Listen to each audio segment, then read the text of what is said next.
interviews conducted by a head coach as a follow-up to report that All-Star center Dwight Howard had gone to Orlando management on a number of occasions demanding that Stan Van Gundy be fired as head coach as a condition of Howard not leaving the Magic. Here's how it all went down.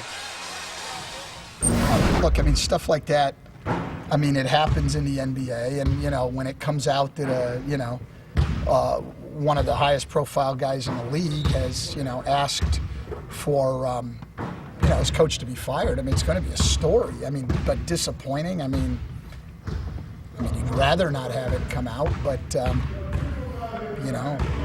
I'd rather it hadn't rained a couple days ago, too. I mean, life goes on, but, And how do you know it's true? I was told it was true by people in our management. So, right from the top. I said this before. I mean, I don't care about that stuff. If they want to, it's 12:02 right now. If they want to fire me at 12:05, I'll go home and find something to do. I'll have a good day. I'm not worried about that at all. What I'm worried about is at 7 o'clock tonight. Are we going to be able to guard Carmelo Anthony? That concerns the hell out of me. I mean, the only thing, I guess, David, that ever liberates me is just, be honest and deal with what's out there. Some people have a hard time with that, I guess, but to me, that's a lot easier to deal with than bull. What is your sense when you talk to management? Will they listen to him, or will it be a management? Oh, I have no idea. They can. Well, obviously, it'll be a management decision. They have to make the decision, but I ain't worried about that. So. Yeah, Stan, we're not worried about that, right? That's what I just said. We got to be worried about winning games. Yeah, what's our main concern right now? Jameer. We have to stop Carmelo Anthony and the New York Knicks tonight. And the New York Knicks. That's exactly That's right. the plan, right? That is the plan. That's what I just said. Is Dave Ping here today? The guy who started this BS? I don't see Ping here. Me neither. Are you guys done with me? Yeah. That's all. You can talk to him now. Correct. Whatever happens at the end of the season is not under my control. I am a player for the Magic. I am not the GM. I am not Rich DeVos. I am not Alex Martins. So that's not my job. So you guys should stop with all the every other week is, trying to find something, because it's nothing. It's nothing. I haven't said anything to anybody about anything. Our main concern is winning. No, not your usual shoot-around interviews 7 hours before game time, but at this hour, Stan Van Gundy is still the head coach of the Orlando Magic. Hi, everybody. Marv Albert, along with the Czar, Mike Fratello, will be joined momentarily by David Aldridge, working the sideline. We'll have much more on this strange day for the Magic as this game progresses. As we check out the starting lineups, Orlando, 4 straight losses. They have Dwight Howard back in the lineup after missing the last 2 games with back spasms. Jameer Nelson returns after sitting out Tuesday night in Detroit with a sore left calf. The Knicks now only a game in front of the Bucks in the battle for the 8th and final playoff spot, all without, once again, Amari Stoudemire without Jeremy Lin. So the offense continues to revolve around Carmelo Anthony, who had a season-high 39 at Indiana Tuesday night, but it was a bad loss for the Knicks. Total collapse. Pacers down by 15 going into the 4th quarter, and the Knicks outscored in the 4th 40-17.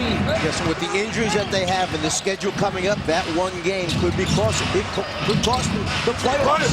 Howard coming up short, rebounded by Baron Davis. The Knicks at the 500 mark at 27-27, have 12 games left to the regular season, including tonight. Anthony giving it up. Here's Davis for 3. Three-point shooting, not one of the strengths of the New York Knicks. He opens up with a three-pointer. Shooting only 32% from downtown as a team. And you can hear a large contingent of Knicks fans in this crowd greeting that shot by Davis. Howard gets down deep, and the shot deflected short by Chandler. Yeah, this will be interesting because they will try to play Howard straight up with Chandler. You see Chandler trying to sneak a quick one underneath by outrunning Howard. And you see the Eastern Conference standings. Orlando now at the number 5 spot at 32-22. And the Knicks just a game in front of Milwaukee. The Bucks with the win last night. Another big night for Monte Ellis with 30 points. The Bucks beating Cleveland last night. Obviously that win for Indiana, also a big factor in Orlando's standing. The officiating crew, Bill Kennedy, Mark Lindsay, and Gary Zielinski. Bill Kennedy had to get his little button on the side of his that controls the clock.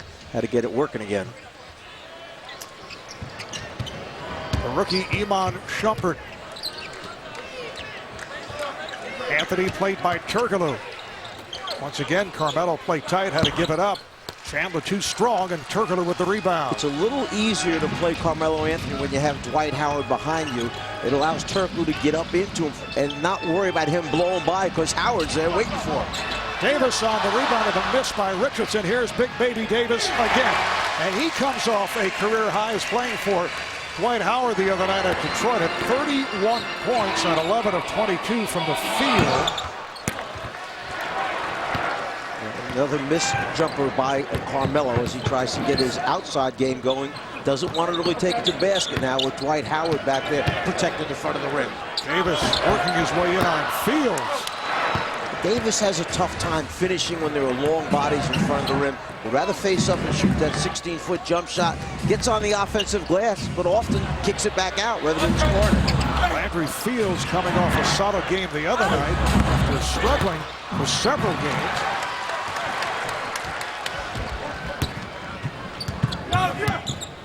Davis got picked off, and here's Turkoglu.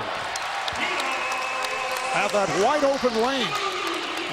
They keep hoping the entire season that Hedo Turkoglu will return to the form when he was here in the Magic, went to the finals.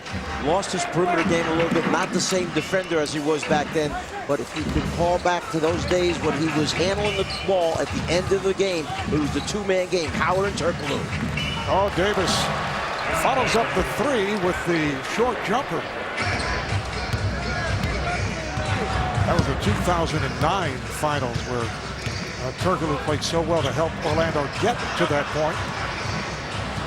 Here's Shumpert in the open floor, finding Anthony, goes at Davis, and is fouled. Blocking foul on Big Baby Davis. Shumpert doing a good job ever since Jeremy Lin emerged as the starting point guard, and Shumpert was able to move over and just concentrate on being a two guard. It's made such a difference in his game. He's a terrific defender. He's very strong. He can guard 3 or 4 different positions on the floor, and his perimeter shot is getting better and better.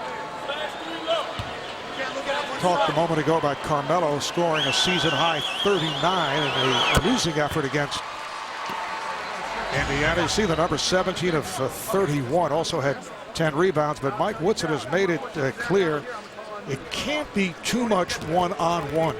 There have to be other guys also involved. As he said, we didn't get 9 wins since he's taken over by just Carmelo touching the basketball. We shared the ball, we moved the ball, we moved our bodies. It just so happened in that Indiana game, he had it going that night. The ball got in his hands. He was making things happen. Nobody expected the fourth quarter collapse.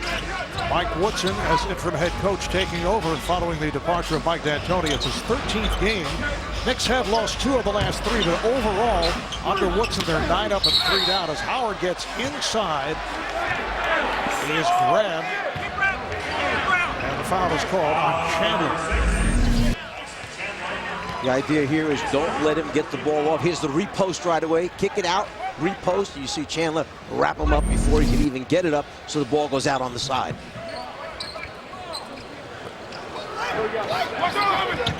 Davis comes over to set the pick for Turkoglu.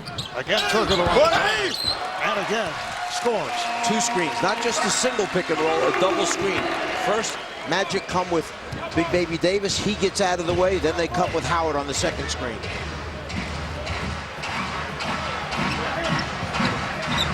Shumpert, shot blocked and a foul. It is on Richardson.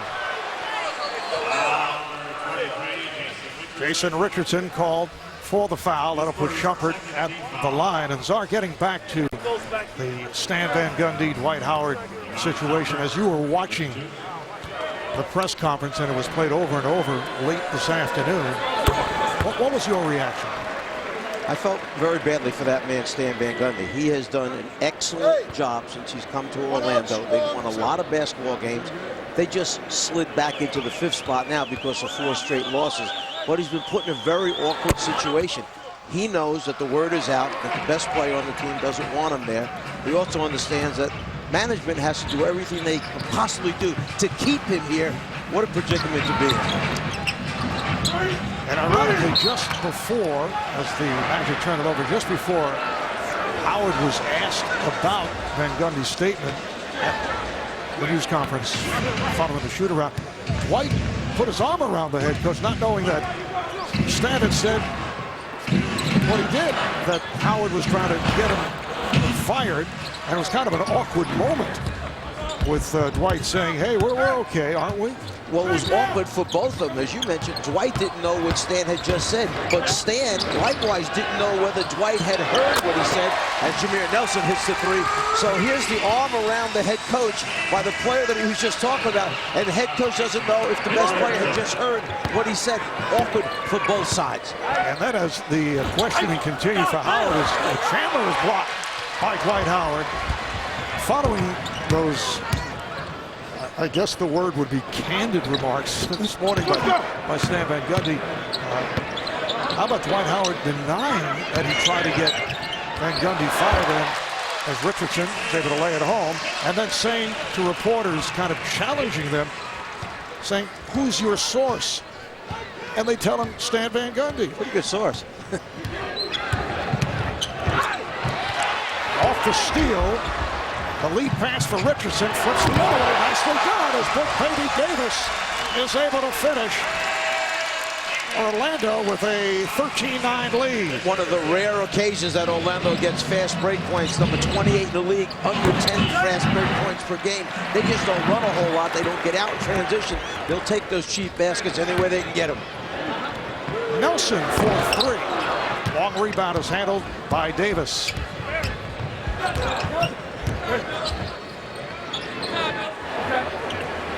Fields with room, fired up a three, and the ball back to the Magic. That's probably not the shot Mike Woodson wanted there. They reversed the ball, yes, but then it stopped right there. Once it got swung from left side to right side, you've got Carmelo in the low post. Mike Woodson said, look, Carmelo is a very willing passer. When he touches the ball, if we get movement, he'll find open people and will pass the ball. J.R. Smith has come on for the Knicks, coming off a 3-for-11 game against Indiana, then was ejected in the final minutes for shoving Leandro Barbosa to the floor, which was not appreciated by Mike Woodson, who said it was unprofessional on the part of J.R. Smith. Once in a while, as we know from past years, J.R. kind of loses it, and something like that's capable of happening.